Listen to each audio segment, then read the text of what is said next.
Olá, eu sou a Ana e este é o Educação Financeira para a Vida, o seu podcast sobre finanças e espiritualidade. Meu querido ouvinte, minha querida ouvinte, como você está? Como foi a sua semana? Eu espero que esteja tudo assim correndo bem, né? Na medida do possível, nesse tempo que a gente está vivendo. E hoje a gente vai tratar de um tema divertido e ao mesmo tempo questionador. E para trabalhar esse tema, que eu não vou falar ainda, nós vamos chamar o nosso membro permanente mais amado desse Brasil, Augusto Martins. Olá, Ana Carolina, muito obrigado por essa acolhida maravilhosa. É sempre um prazer estar com você e com os nossos queridos e queridas amigos e amigas ouvintes. A você que está nos ouvindo, bom dia, boa tarde, boa noite ou boa madrugada. Se você está dirigindo o carro, por favor, tome cuidado. Se está lavando louça, não deixe cair nada, porque pode quebrar. E se você está trabalhando ou caminhando, muito obrigado pelo carinho de estar aqui conosco. Este é o seu Educação Financeira para a Vida. Este episódio está maravilhoso. Não, maravigold, eu diria. Olha só, galera, para vocês irem tentando adivinhar sobre o que é o nosso episódio, eu quero que você se pergunte de onde é que vieram algumas expressões que a gente fala sobre o dinheiro. Às vezes não parece que a gente já nasceu sabendo falar algumas dessas expressões? Expressões como, por exemplo, Augusto, dá um exemplo aí pra gente. Quando alguma coisa é muito caro, né? A gente vai comprar algo, a gente diz, custa os olhos da cara. Essa é boa, né? Outra expressão, por exemplo, é fazer uma vaquinha. Isso, ou estar na pindaíba, quando nós estamos numa situação mais embaraçosa. Então, gente, no episódio de hoje a gente vai falar sobre algumas dessas expressões que têm relação com o dinheiro e que, olha só, muitas vezes elas acompanham os preceitos financeiros, aquele que a gente falou no episódio faz algum tempo. Então, se você não escutou o episódio sobre os preceitos financeiros, dá uma olhadinha aí, né, no feed, procura e escuta lá, né, Augusto? E como o nosso podcast, o nosso projeto Educação Financeira para a Vida tem, vamos dizer assim, uma pegada filosófica, a gente sempre se pergunta, né, o filósofo, quem sou eu, da onde eu vim, para onde eu vou? Então, quem nunca quis saber a origem de algumas expressões populares? Exatamente, galera. A gente, quando tava preparando esse episódio, a gente começou a pensar, cara, de onde é que vem algumas coisas que a gente fala, né? Tipo aquele programa De Onde Vem, né? E para esse episódio, a gente se baseou principalmente em um livro chamado Expressões Populares, Origem e Significado, organizado pelo Alexandre Rangel. É um livro muito bom, Esse né? livro é de 2010. Então, nós selecionamos algumas expressões que têm a ver com dinheiro ou com as finanças e a gente vai dar a nossa interpretação da educação financeira. Esse livro é maravilhoso, nós vamos colocar na descrição, vocês vão poder achar aí para comprar. São mais de 300 expressões populares que são reflexo do comportamento de uma sociedade, né? Do cotidiano, né, galera? E tem, tipo, expressões de, sei lá, de todos os tipos, né? A gente selecionou umas que tem a ver com a vida financeira, com finanças em geral, e a gente vai falar um pouquinho pra vocês hoje, tá? Então, pra começar, a gente então vai falar um pouquinho das expressões, vai falar de onde elas surgiram e vai dar nossa ideia sobre elas, né, Augusto? Isso. Pra começar, a nossa primeira expressão, e aí eu duvido que alguns ouvintes nunca ouviu falar essa expressão, é custar os olhos da cara. É uma coisa que, assim, se a gente parar pra pensar no sentido figurado, no sentido literal, né, Augusto? É meio estranho, né? Custar os olhos da cara, né? É bem curioso, né? Porque a gente então começa a pensar, meus olhos têm valor? Qual é o valor, né, dos olhos? E custar os olhos da cara significa uma coisa que é muito cara, né? Não um valor muito alto. Tipo, ou seja, geralmente alguma coisa que tá acima do valor que a gente acha que é o valor daquela coisa, né? É verdade. Tá custando os olhos da cara, ou alguma coisa muito cara. Né? E a origem dessa expressão, Ana, é de origem italiana. Olha, que bueno! Muy bene, pace bene, carissimi fratelli. Essa expressão, ela remonta histórias de bárbaros que arrancavam os olhos de governantes ou de pessoas influentes para deixá-las fragilizadas. Que babado, já era uma maneira de você atacar o inimigo, você tirar os olhos dele. Isso. Gente, jamais eu ia imaginar. E a visão é sinal de poder. Haja vista aquele outro ditado, né? Aquela expressão: em terra de cego, quem tem um olho é rei. Então, quem tem capacidade de ver as coisas tem poder. Entendi. Então, custar os olhos da cara é uma expressão para dizer é algo muito valioso. Entendi, algo precioso, de muito valor. Mas, gente, jamais que eu imaginar que assim, custar os olhos da cara tem a ver com alguém que um dia tirou olhos de governantes, cara. Nossa, que coisa doida, né? Justamente porque a gente não para pra pensar no significado das coisas, né? Agora, Ana, eu gostaria que a gente falasse uma expressão tipicamente brasileira. Ai, eu adoro, amo expressões brasileiras, gente. Estar na pindaíba. Quem nunca, né? Quem nunca a gente usou estar na pindaíba? E essa expressão, ela tem assim um significado um pouco curioso que tem a ver com os índios, né, Augusto? Sim, porque pindar, na língua tupi, significa anzol. E iba é vara. Então, era um ditado que os povos indígenas diziam quando eles voltavam com a vara na mão, sem os peixes. Ou seja, foram pescar, voltaram sem nada, tava na pindaíba. Na pindaíba, ou seja, a vara vazia. Só voltavam com a vara. Isso. Gente, e aí significa você tá sem grana, né? Hoje a gente usa pra que tá duro, tá sem grana, É verdade. Né? E aí, o legal que eu acho dessa expressão, que a gente estudando, é descobrir que ela tem essa origem indígena e tem super a cara do Brasil, né? É verdade. E é mais uma expressão daquelas que parece que a gente já nasceu falando. A gente já tem uma mania de falar aqui com o Augusto que tem coisas que a gente parece que nasce sabendo, né? Tipo assim, tem umas músicas que nem Evidências, parece que você já nasceu sabendo Evidências. Isso, né? É a força do fator cultural, Ana. Inclusive, falando de pindaíba, de Pindá, tem uma cidade no interior de São Paulo, na região do Vale do Paraíba, que o nome dessa cidade é Pindamonhangaba. Ai, eu nem vou tentar falar, gente, porque certeza que eu vou falar errado, né? Que significa o lugar onde se fabricavam anzóis. Menino, aí tem tudo a ver com Pindaíba. Lugar onde se fabrica os anzóis. É. E também tem a origem indígena, obviamente, né? Gente, eu amei demais isso. Nossa, olha só. Então, educação financeira para a vida também é cultura. Você vai poder falar agora para seus amigos: olha, educação financeira para a vida, você quer um programa cultural? Clica lá no podcast, né, Augusto? É verdade. Então, vocês que estão nos acompanhando aí, agradecemos, né, o carinho. E olha que bacana, trouxemos curiosidades, informação com formação para vocês. E a próxima expressão também é brasileira. Tcharam! Adivinha, galera? Fazer uma vaquinha.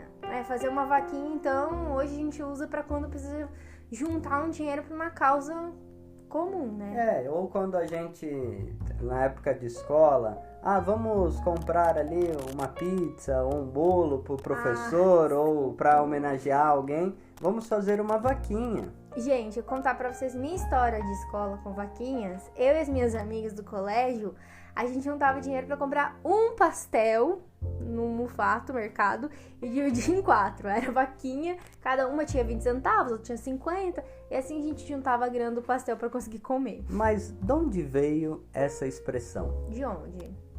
Bem, da torcida do Vasco da Gama. Então também veio do Brasil? Gente, exatamente. Eu como uma boa flamenguista tenho que falar sobre isso, né? Pois é, no jogo do bicho, popularmente conhecido no Brasil, a vaca é representada com o número 25. Então, criou-se esse costume de dar prêmio para os jogadores quando ganhavam partidas. É muito difícil, por exemplo, Vasco e Botafogo, Flamengo. Vasco e Fluminense, Vasco e Flamengo. Então, para incentivar os jogadores, então se dava uma premiação de 25 mil réis Gente, peraí. Então, quer dizer que o Vasco criou essa expressão para premiar os jogadores que jogavam bem. É isso, Augusto? E venciam partidas, baseado no número do jogo do bicho. O prêmio era vaca. Então... O prêmio maior da vaca. Isso, o prêmio maior. Quando isso se popularizou, fazer uma vaquinha, aí criou essa conotação de uma ajuda mútua. Gente, que doido. Agora o momento piada, só um momentinho piada, né? Momento piada. Se hoje fosse assim, né, o Vasco nunca ia ganhar uma vaca, né? Porque jamais ia ganhar do Flamengo, né? Momento flamenguista aqui. Mas sabe, Augusto, uma outra curiosidade sobre isso é que décadas depois, essa palavra vaca, vaquinha, também foi usada para apelidar as cédulas de 100 cruzeiros, porque era maior que Olha tinha. só. Era mais valiosa. E olha que interessante, surgiu do futebol, né? Jamais mesmo. Por isso, talvez, popularizou tanto, né? Porque o futebol é um esporte bastante reconhecido em todo o território nacional. E mundial, né? É verdade. É amado ou odiado pelas pessoas, né? Vamos então para o próximo. Falando de vaca, tem uma expressão popular que é mão de vaca. Ah, já me chamaram disso daí várias vezes. Mas essa expressão, ela tem origem desconhecida. Não se sabe se nasceu no Brasil ou fora. E nem quando. Não se sabe, mas tem alguns sinônimos bastante curiosos. Verdade, Augusto. Por exemplo, gente, aqui no Brasil tem vários adjetivos, sinônimos pra gente falar quando uma pessoa é mão de vaca. Então, às vezes a gente usa as frases, as palavras, né? Avarento, casquinha, um chifre de cabra, esganado, Fuinha, gaveteiro, mão de finado, mão de leitão. mão de vaca, né, que é a própria expressão, mãos atadas, migalheiro, Pão duro, sovina, muquirana. tacanha e vinagre. Vinagre, gente, eu tentei pensar por que uma pessoa mão de vaca tá chamando vinagre, eu não consegui entender de maneira nenhuma. Mas sabe, Augusto, que interessante a gente falar dessa expressão? Mão de vaca tem relação com aquela mãozinha que não tem dedos, uma mãozinha fechada, né? A patinha da vaca. É verdade. Então, a pessoa não abre a mão pra nada, ou seja, ela não gasta o dinheiro dela, né? Mas a gente pode dizer assim, o oposto do mão de vaca seria o que, Ana? Mão aberta. Gastão. Gastão. Se você que está nos ouvindo sabe outros adjetivos para o mão aberto, gastão, comenta nas nossas redes sociais e manda pra gente, tá? Mas aí eu vou questionar você. Você disse que já foi chamada de mão de vaca. Qual a diferença, portanto, de um mão de vaca para alguém que é organizado, que tem planejamento? Porque muitas vezes, no senso comum, assim, na convivência familiar, aquela pessoa que tem um planejamento de vida, que organiza suas finanças, isso aí é um mão de vaca. E não é bem assim, porque tem pessoas organizadas, e a gente já falou aqui no episódio sobre equilíbrio e autocontrole, que isso não impede de você viver uma vida feliz, de aproveitar os recursos que você dispõe, né? Sim. Olha, Augusto, você falou uma coisa fundamental pra gente explorar essa expressão, que aí vai recair no equilíbrio financeiro, como você mesmo falou. Culturalmente, a gente tem mania de enxergar aquela pessoa que poupa um dinheiro como uma pessoa mão de vaca. Por quê? Porque ela não está gastando o dinheiro hoje. Mas poupar o dinheiro significa ser mão de vaca, ou seja, ser uma pessoa que não gasta nunca? Não. Pode significar ser uma pessoa organizada. Então, culturalmente, isso é muito forte. Tanto é que a minha família, assim, já falou várias vezes pra mim, meu pai, você é mão de vaca. Assim, por quê, gente? Porque é cultural, como o Augusto mesmo falou. Mas a gente não pode confundir organização com ser mão de vaca. Não pode associar isso. Até porque, Augusto, a pessoa consumista também, ela não tem um equilíbrio financeiro. Então, ser mão de vaca ou consumir muito, a gente tem que procurar o equilíbrio, como a gente falou nos episódios sobre o equilíbrio financeiro, né? Verdade. Eu acho que o que caracteriza o mão de vaca é o avarento. Isso. Aquele medo exorbitante de perder algo, mas é um medo que a gente pode dizer até, vamos dizer, meio doentio. O avarento, no fundo, ele é escravo do dinheiro. Ele está servindo à idolatria do dinheiro. É aquilo que, em outras palavras, o Catecismo da Igreja Católica diz assim: uma teoria que faz do lucro a regra exclusiva e o fim último da atividade econômica é moralmente inaceitável, porque o apetite desordenado pelo dinheiro não deixa de produzir seus efeitos perversos. Ele é uma das causas dos numerosos conflitos que perturbam a ordem social. E eu vou além. O Papa Francisco, numa das suas audiências gerais, nas quartas-feiras, ele disse assim: você quer ver se você é um bom cristão? Sim, tem que rezar, se aproximar da comunhão, da reconciliação, mas o sinal para que você se converteu é quando a conversão chega no bolso. Ai, que legal. Se você é generoso com os outros, se ajuda os mais fracos, os mais pobres, quando renega o seu próprio interesse, quando a conversão chega lá, no bolso, então sabemos que é uma conversão verdadeira. Se ficar só nas palavras, nos gestos, não é uma boa conversão. Então, o remédio para o avarento é a generosidade. Sim, que é justamente o oposto, né, do avarento, é o generoso, vamos dizer assim.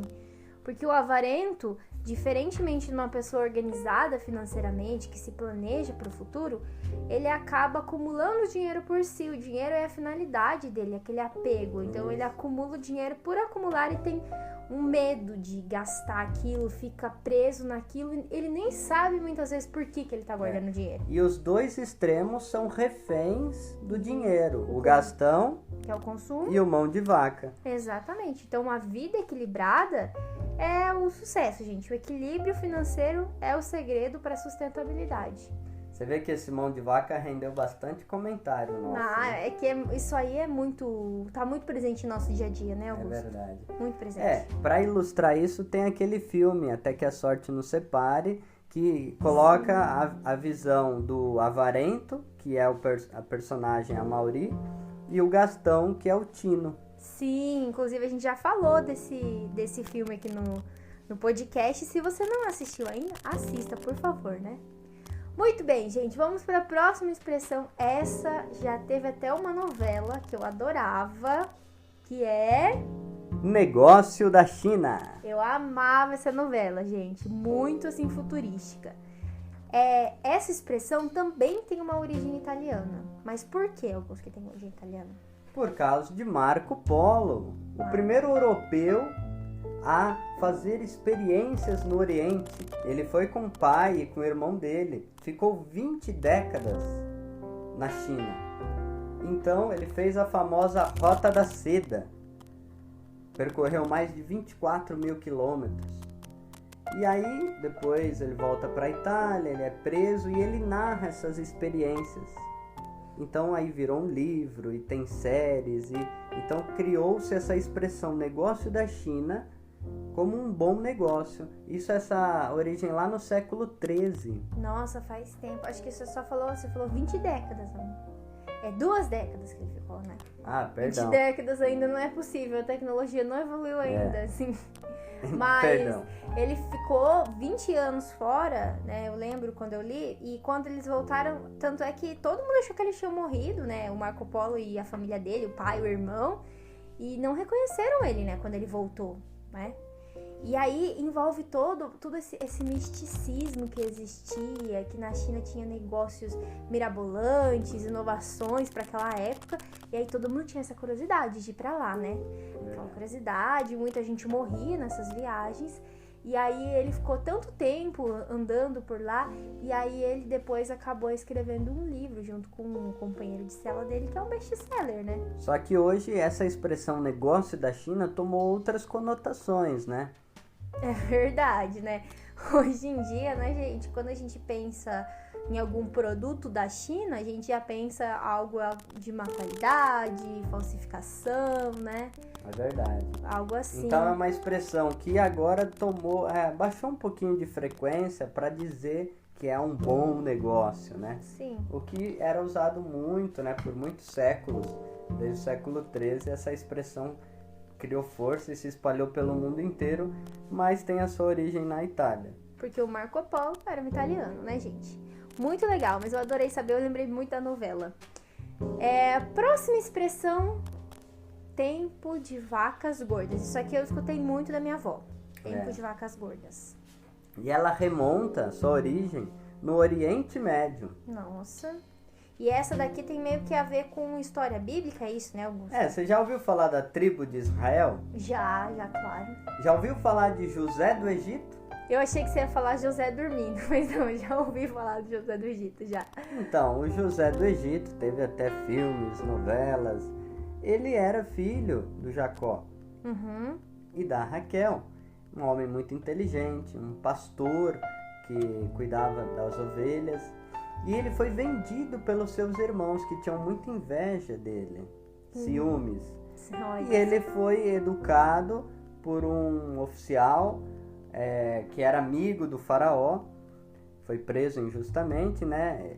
E aí esse oficial que achou ele, cuidou dele, deu educação, e ele foi lá pro Egito, e lá ele interpretou sonhos do copeiro, do faraó, do padeiro e do próprio faraó. Então ele era um místico, assim, interpretava sonhos. Isso. E aí o que acontece? Essa expressão veio de um sonho que o faraó teve, em que 7 vacas magras comiam 7 vacas gordas. Então, essa expressão, o que ela quer dizer? Ela significa a abundância, a fartura e a escassez e a fome.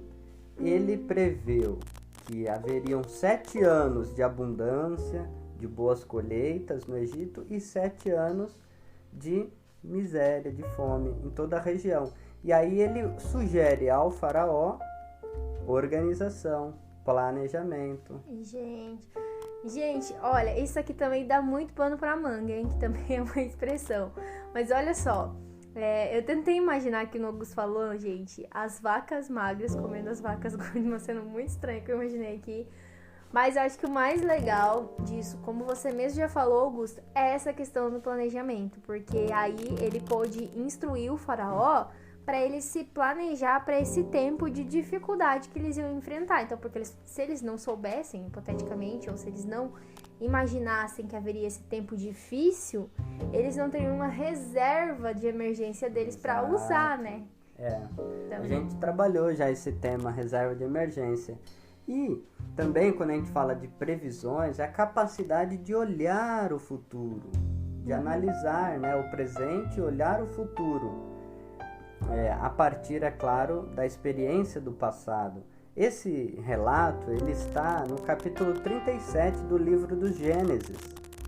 E os próximos 13 capítulos finais do livro do Gênesis foi dedicado a essa experiência do povo de Israel no Egito. Vamos dizer assim, essa entrada do povo de Israel no Egito via a partir do José. Que ele foi para lá e aí nesse período de, vamos dizer assim, vacas magras, de fome, os irmãos dele, que venderam ele, e o pai foram pedir abrigo lá no Egito. E aí ele acolheu, se reconciliou, cuidou da família. Então, assim, é uma história bastante interessante, né? E é uma expressão, vacas gordas, vacas magras, é isso. Vacas gordas, abundância, vacas magras, a fome. Gente, eu jamais imaginei que ia ter, tipo, origem bíblica, que tinha a ver com essa história do povo do Egito. Eu imaginava, Augusto, pensando, olhando essa expressão, que, assim, a vaca gorda era porque tinha bastante comida e ela comia muito. E a vaca magra tinha pouca comida e ela comia pouco. Quem nunca, talvez, ouviu a expressão dentro da sua própria casa? Olha, naquele tempo a gente viveu o tempo das vacas magras, a gente viveu tempos difíceis. E agora a gente vive um tempo um pouco melhor, das vacas gordas. Então é uma coisa bacana de se questionar A você que está nos ouvindo, que tempo você está vivendo, né? Nesse período de pandemia. Você se organizou? Claro que a pandemia foi uma baita de uma reviravolta em todo o planeta, né? Mas o planejamento financeiro, a educação financeira, ela está aí a todo momento para a gente aprender a se organizar. Por exemplo, a gente diz assim, na Europa está tendo segunda onda de pandemia. O que é primeira, segunda? Como que a gente está diante de tudo isso? A gente está dialogando com os nossos familiares, amigos? A gente está se organizando? Ou a gente está oba-oba, tanto faz, tanto fez? Meio que assim, agora eu vou aproveitar porque tá acabando a pandemia, mas a gente já tá vendo em outros lugares que tem outra situação, outro momento da pandemia vindo, que a gente vai viver, infelizmente, até a gente ter uma vacina que, se Deus quiser, e os cientistas, logo vai estar chegando por aí, né, gente? E agora, nós vamos para a nossa última expressão que a gente trouxe aqui. E é uma expressão maravilhosa. Eu gosto muito, gente, eu adoro, sou suspeitíssima de falar, que é, tcharam, tempo é dinheiro. E essa expressão, ela tem uma origem aqui, segundo os nossos estudos, grega e também americana, ou seja, veio da Grécia e dos Estados Unidos. Pois é. Diz, então, neste livro que nós citamos no início, que a origem dela é que o físico Benjamin Franklin, lá no século XVIII, ele teve contato com obras de um filósofo grego chamado Teofrasto, que escrevia no século III a.C. Nossa. E esse autor grego dizia assim, tempo custa muito caro. Daí veio a expressão do tempo é dinheiro. Isso. Entendi. Sabe que você falou de física? Eu me lembrei agora muito do Einstein, Augusto, porque inclusive tá na música da Fresno que fala que o tempo é uma criação da mente, e o Einstein gostava muito de trabalhar, né, óbvio, como grande físico. E ele falou depois, né, em suas declarações, que os juros era a força mais forte do universo, mais que a gravidade, porque ele relacionou com o tempo, pensando que esse tempo é dinheiro, porque os juros faz dinheiro. É verdade. Então, no fundo, o que ele está dizendo, ele está falando do tempo. Exato. O tempo tem essa força. É a maior força que o universo, vamos dizer assim, já produziu, que perpassa todos os momentos, né, da vida, de todos os cosmos, é a temporalidade. Sim. Bem, essa expressão tempo é dinheiro, Ana, a gente pode questionar. Será que é mesmo? Isso aí também é uma expressão que dá pra, desmembrar muito e pensar muita coisa. A primeira coisa que eu pensei, por exemplo, foi essa questão dos juros, mas tem muita coisa aí, né, Augusto? Por exemplo, a gente pode falar, me falta tempo, me falta dinheiro. Ou, sabe o que eu lembrei agora? Aquelas figurinhas, assim, tipo, que mostra o jovem, me falta tempo, quando ele tá trabalhando muito tem dinheiro, e daí depois a pessoa já na aposentadoria, tipo, tem, né, o dinheiro e também falta tempo, ou seja, só muda, né, a dimensão do espaço e acaba acontecendo a mesma coisa. Eu me lembrei agora disso. Sim, essa expressão tempo é dinheiro, ela rende muito pano para manga, vamos assim dizer. Gente, usando outra expressão. Sim, ela pode render assim bastante conversa, né? A gente pode dizer sim, tempo é dinheiro, numa lógica produtiva. Sim. Onde todo e qualquer momento você tem que estar gerando riqueza, próprio do sistema econômico que está regendo, vamos assim dizer, o mundo atual. Mas será mesmo? A gente pode encarar isso de uma maneira diferente. Tempo e dinheiro. A gente usa expressões tipo, perdemos tempo com aquilo. Com aquela pessoa. Ou com aquela situação. Então a gente atribui tempo como sinônimo de vida. Sim. Porque a gente gastou energia, gastou engajamento, a gente fez coisas que talvez não foi tão valioso. Bem, falando de tempo, eu não poderia deixar de mencionar um filósofo alemão, Martin Heidegger, que ele escreve um livro, Ser e Tempo, onde ele diz que o tempo é o ser engajado em algum a fazer. Que legal. Ou seja, o ser é o tempo e o tempo é o ser. Jesus. Então, como lidamos com a nossa vida? Essa é a pergunta que fica, né? Como lidamos com o nosso tempo? E aí também com o nosso tempo e com o nosso dinheiro, que daí também a gente pode fazer essa diferença, desassociar essas duas coisas. Que apesar de elas terem relação, elas não são a mesma coisa, né, Augusto? Claro, Por essa mais identificação que você mesmo mencionou, ela é bastante perigosa. Sim, muito, muito, muito. Eu digo por mim mesmo, porque assim, às vezes eu tenho dificuldade de estar parada, tipo, descansando, porque parece que eu estou perdendo meu tempo que eu deveria estar produzindo coisas. Pois é. Isso é muito corriqueiro, assim, pra mim. E você sabia, Ana, que a impossibilidade de fazer esta pergunta que nós estamos levantando para os nossos ouvintes é a impossibilidade de perguntar, pois como é que eu lido com o meu tempo? O que eu faço no meu tempo livre? A impossibilidade de fazer essa pergunta é fruto de uma injustiça social. Sim, a pessoa fala, eu não tenho tempo de pensar no meu tempo. Porque muitas vezes a rotina dela e todas as atividades que ela tem que fazer, ela necessita de mais dinheiro, então ela necessita trabalhar mais, produzir mais e gasta mais tempo, vamos dizer assim. E ela acaba tendo que pensar justamente no hoje. É sempre suprir aquela necessidade do imediato, né? E aí o trabalho, ele é visto como um fim último. Sim. Em si. E aquilo que você disse do ócio, o tempo que você fica sem produzir, ele é visto como vagabundagem, vadiagem, preguiça.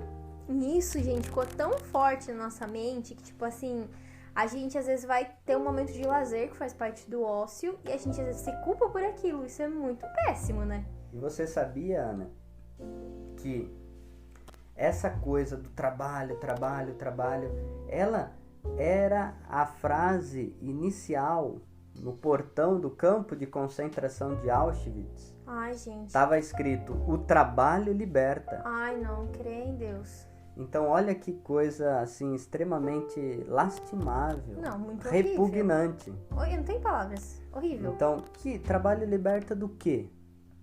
Então, numa experiência que teve o nazismo, né?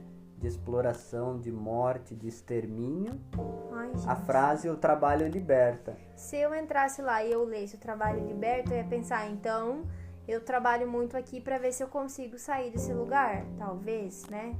Sei lá. É uma maneira de manipular, né? Ai, que horror. Até isso que você trouxe, né? Existem livros sobre o direito ao ócio, direito à preguiça, o elogio sobre o ócio criativo, que a gente vai deixar aqui na descrição. Alguns autores como Domenico De Masi, que é vivo, é um autor vivo, italiano, Bertrand Russell, ou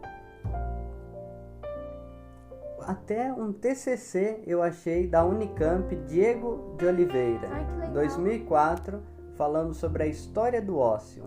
Porque aí a gente não tá, óbvio, gente, a gente não tá condenando o trabalho, né? A gente só tá falando que ter momentos de lúdicos é importante. Pois é, a gente escuta expressões como matamos um leão por dia, somos bombeiro apagando incêndio aqui Outras e ali. expressões. Outras como descascar Pepino, abacaxi. Esse frenesi que essa cultura, vamos dizer assim, da pós-industrial nos coloca, da produtividade a todo custo, ela nos impede de ouvirmos uma música com atenção, de um olhar demorado para uma obra de arte, para uma paisagem, conversar com um parceiro, com um companheiro, com um namorado, com um filho, com o pai, com a mãe. Até mesmo tirar aquela sonequinha, né? Que eu adoro. E aquela conversa sem ficar mexendo no celular, vendo notificações. Então o ócio, ele diz respeito à brincadeira, ao parar, ao meditar. Passear, né, gente? Fazer aquele esporte também que a gente gosta bastante, que é muito importante pra nossa vida, pra nossa saúde. E é isso que eu vejo que é muito grave hoje na nossa sociedade, Augusto. É muito difícil. E você, então, a gente está questionando aquela frase, tempo é dinheiro. Sim. Bem, a gente começou falando nisso, caiu na questão, será que é mesmo? É dinheiro? Aí a gente entrou nessa questão do ócio, que é uma palavra em latim, ocium, mas em grego significa escolé, da onde vem a origem da palavra escola. Então, aonde a gente adquire conhecimento é na escola. Sim. É no lugar que a gente aprende a fazer o ócio. Então, o ócio não era uma atividade, um não fazer. Era um fazer criativo. Entendi. Trabalhar mais com a cabeça, vamos dizer assim. Isso. Só que, então, na cultura greco-romana, que era uma cultura extrativista, era uma cultura escravista, o trabalho ele teve uma conotação de desonra, de degradação. Daí vem até a expressão tripalium como instrumento de tortura. Ah, sim, sim, sim. Então o labor era considerado uma carga, um sofrimento, algo penoso, que é diferente, né, de uma concepção assim mais da dignidade humana. Então aí uma concepção de trabalho como um mal necessário. A gente vai se livrar dele, deixar de trabalhar. Portanto, o ócio foi tomando característica de status social. Sim. Então, aquele que era mais erudito, se dedicava a atividades nobres, ele fazia o ócio. E o trabalho era visto como desonra. É algo mais pesado, vamos dizer assim. Mas, aos poucos, o período do ócio, do descanso, ele foi pegando uma conotação moral, aonde, se você não está gerando riqueza, você está sendo um vagabundo. Sim, você está visto como um infértil, como um improdutivo, indisciplinado. Inútil, acho que é a palavra que define. Exato. Inutilidade, você não serve para nada isso aí. Então a gente pode questionar, mas há uma diferença entre o ócio do pobre e o ócio do rico. Ah, com certeza. O ócio do homem e o ócio da mulher. Vixe, e bota a diferença, né, gente? Porque, por exemplo, na questão dos pobres e dos ricos, vamos dizer assim, geralmente a pessoa que tem menos renda, ela nem tem um tempo do ócio. Porque assim, o tempo que seria do ócio, que seria do descanso, do lazer e tal, ela às vezes está ocupada com outras atividades, ou um outro trabalho, tipo uma segunda atividade de trabalho, ou outras atividades que demandem trabalhar, por exemplo, trabalhos domésticos, ou sei lá, preocupado com qual conta que eu vou pagar amanhã, entendeu? Da onde eu vou arrumar os 10 reais que tá faltando. Exemplo, né? Ou a comida que eu preciso comer. Então a pessoa não tem nenhum tempo para ter essa dignidade de ter esse lazer, esse descanso. E no caso das mulheres também, porque as mulheres, elas trabalham muito mais que os homens devido aos serviços domésticos. Isso tudo devido à nossa cultura e tudo. Hoje em dia, né, gente, a mulher, ela já trabalha fora de casa e mesmo assim parece que toda a responsabilidade das coisas do lar tem que ser dela, né? Tipo, já é pré-estabelecido. Então, ela parece que tem muito menos direito, vamos dizer assim, a esse ócio. Eu vejo isso, em geral, né?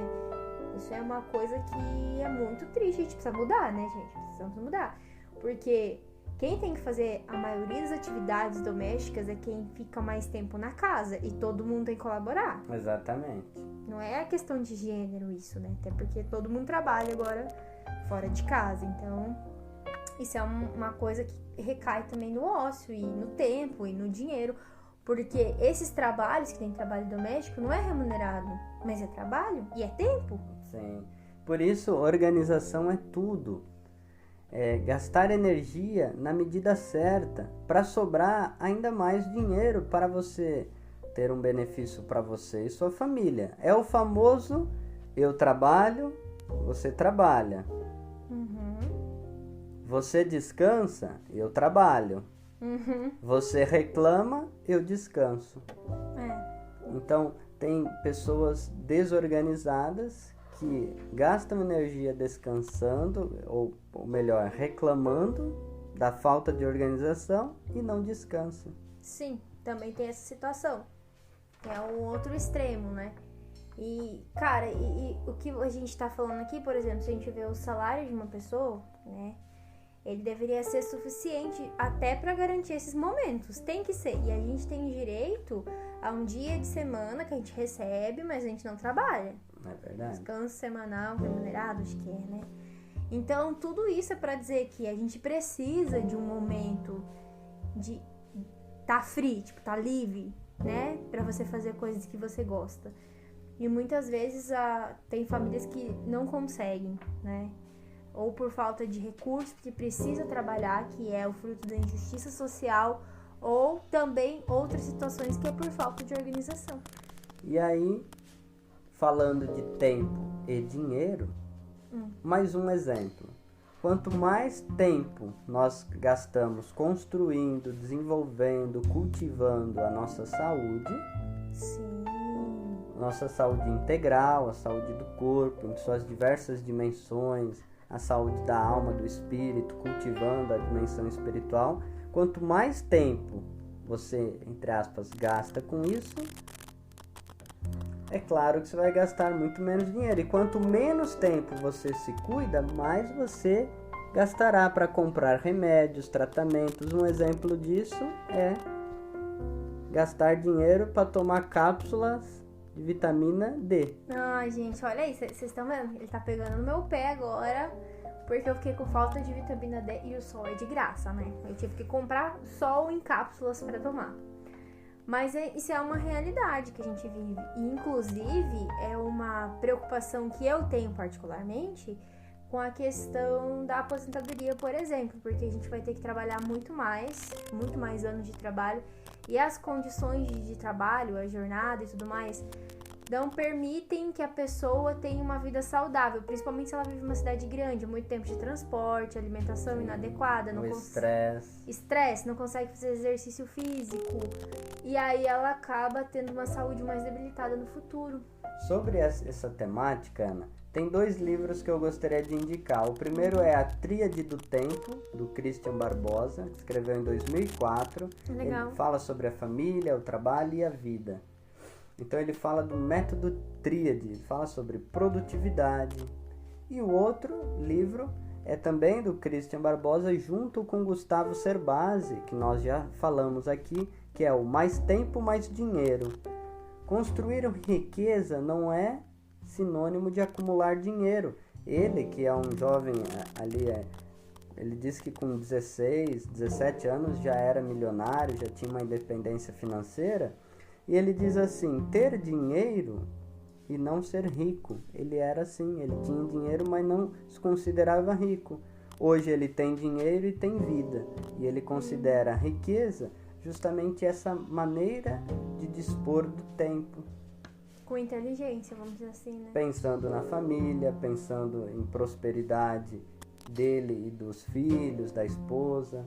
Então, acúmulo de dinheiro não é sinônimo de riqueza. Não, e isso também tá muito, forte na cultura, nossa cultura, né?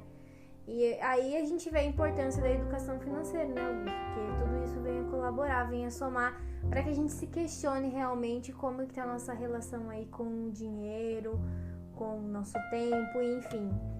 E esse foi o nosso episódio de hoje, pessoal. Esse foi o nosso episódio sobre as expressões populares relacionadas ao dinheiro.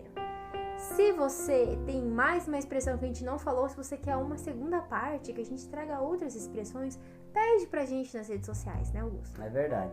E muito obrigado pelo carinho, nós pedimos sempre. Se você gostou desse podcast, compartilhe com seus amigos, familiares. E eu gostaria de mandar um abraço especial às pessoas que escutam a Rádio Celina Alta, AM 1010, e a Rádio Coroado 106.1 FM. Eles viraram nossos parceiros, estão reproduzindo o nosso programa de rádio gravado. Um grande beijo a todos vocês que estão nos ouvindo. Muito obrigado ao Frei Diego, ao Frei Gustavo, ao Frei Gabriel, que nos abriram esta porta maravilhosa. Muito obrigado por a gente poder entrar em seu lar, e para vocês, paz e bem. Paz e bem. Viu, galera? A novidade é essa. A gente, além de estar na podosfera, agora nós estamos nas rádios. Agradeço de coração ao pessoal que está nos acompanhando aí. E também, Augusto, tem um agradecimento especial aos novos países que apareceram aí nos ouvindo essa semana. Então eu vou falar no idioma e você vai dizer o país. Ryoatozen. Japão? Isso é paz e bem em japonês. Está nos ouvindo alguém aí no Japão. E também em Moçambique. Esses foram os novos países que apareceram essa semana ouvindo Educação Financeira para a Vida. Um grande beijinho e um abraço quentinho para vocês que estão nos ouvindo. E lembre-se sempre, Educação financeira é educação para a vida.